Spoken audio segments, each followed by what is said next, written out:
Регулаторната комисија за енергетика донела одлука за усогласување на цената по која Штипјани ќе плаќаат водата во следните 3 години.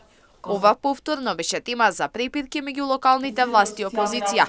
На пресконференција советничката група на СДСМ посочи дека има покачување, но напомена дека јавното претпријатие не поднело барање за утврдување на тарифата на цената на водата за пиење.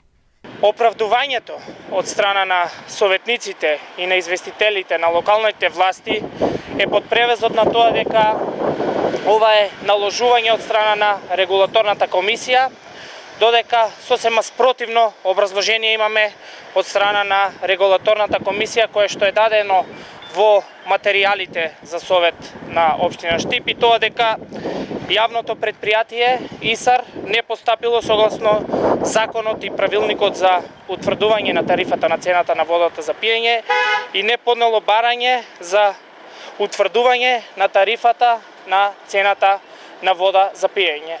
Директорот Зајков потврдува дека тие не поднеле барање за да се покачи цената на водата, туку посочи дека самата регулаторна комисија има донесена одлука за усогласување, зашто претходната тарифа важела до крајот на 2023 година. Во следните 3 години, јавното претпријатие ќе има обврска да ја наплаќа водата по оваа тарифа. Претходната регулаторна тарифа беше со временски период до декември 2023 година, што значи дека регулаторната комисија донесе нова тарифа која ќе важи од 2024 до 2026 година. Точно е, во образложението има дека јавното претпријатие не поднело барање за утврдување на регулаторна рамка.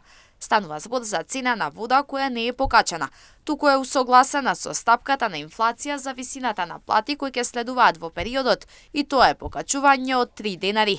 Процентуалното зголемување на хидросистемот Злетовица кон јавното претпријатие е во истиот ранг. Јавното претпријатие не побарало покачување на водата, меѓутоа сега има обврска да наплатува по оваа цена, вели Зајков.